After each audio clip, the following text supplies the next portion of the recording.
নমস্কার বন্ধুরা, আশা করছি সবাই ভালো আছেন। তো আজকে আমি আপনাদের সামনে চিংড়ি মাছের একটা রেসিপি নিয়ে হাজির হয়ে গেছি। চিংড়ি মাছের এই রেসিপিটা আপনাদের সঙ্গে আজকে আমি শেয়ার করব। গরম ভাতের সঙ্গে এই রেসিপিটা খেতে জাস্ট অসাধারণ লাগবে। চিংড়ি মাছের রেজালার রেসিপি আপনাদের সঙ্গে আজকে আমি শেয়ার করতে চলেছি। তো চলুন শুরু করা যাক আজকের এই রেসিপিটা। দেখতেই পাচ্ছেন একটা মিক্সিং জারে নিয়ে নিলাম 3 কোয়া রসুন, আর রয়েছে 1/4 ইঞ্চিস আদার টুকরো।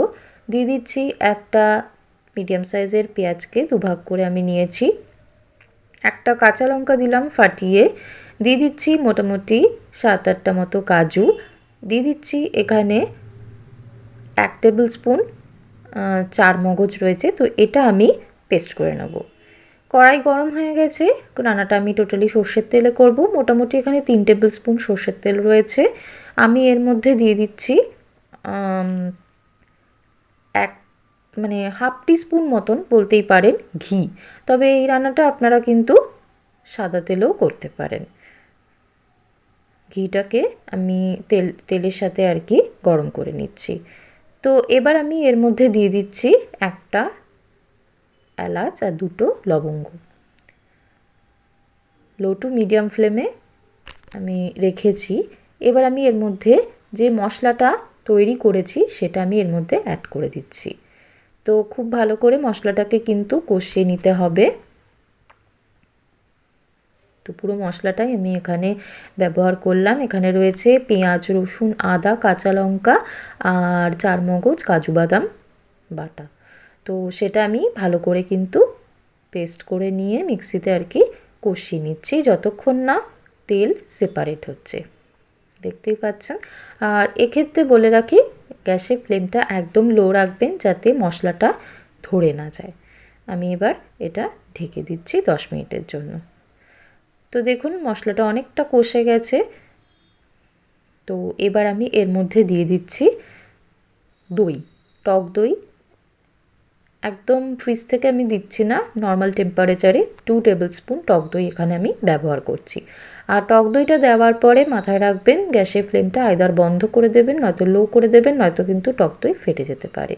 তো আবারও ভালো করে কষিয়ে নিচ্ছি যতক্ষণ না তেল সেপারেট হচ্ছে। কোনো রকম হলুদ এখানে কিন্তু আমি ব্যবহার করছি না। এবার আমি এর মধ্যে অল্প একটু স্বাদ মতন নুন দিচ্ছি। খুব সিম্পল রেসিপি আর তাড়াতাড়ি হয়েও যাবে। এবার আমি এর মধ্যে দিয়ে দিলাম, দেখতেই পাচ্ছেন, জিরে গুঁড়ো। আপনারা চাইলে কিন্তু লাল লঙ্কার গুঁড়ো ব্যবহার করতে পারেন। তো আমি এখানে জিরে গুঁড়োটা ইউজ করছি, লাল লঙ্কাটা স্কিপ করে দিলাম। তো আবারও এটা আমি ঢেকে দিচ্ছি 10 মিনিটের জন্য। এবার আমি এর মধ্যে ভেজে রাখা চিংড়ি মাছগুলো দিয়ে দিচ্ছি, মিশিয়ে দিচ্ছি। খুব সিম্পল রেসিপি। যদি আমার চ্যানেলের রেসিপিগুলো আপনাদের ভালো লেগে থাকে তাহলে অবশ্যই লাইক, শেয়ার, সাবস্ক্রাইব করতে কিন্তু চ্যানেলটাকে ভুলবেন না। পাশে থাকা বেল অপশানটা প্রেস করে দেবেন, যখনই কোনো নতুন রেসিপি আপলোড করি আপনাদের কাছে যেন পৌঁছে যায়। তো আবারও আমি ঢেকে দিলাম 10 মিনিটের জন্য। অল্প একটু উপর থেকে দিয়ে দিলাম গরম মশলা 1 টিস্পুন মতন।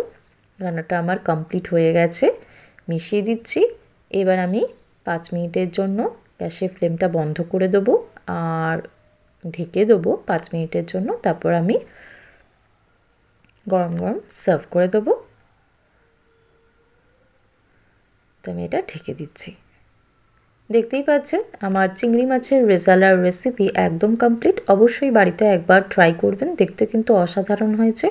আশা করছি খেতেও ভালো লাগবে। একবার আপনারা ট্রাই করবেন, ভালো লেগে থাকলে চ্যানেলটাকে আবারও বলছি লাইক, শেয়ার, সাবস্ক্রাইব করতে ভুলবেন না।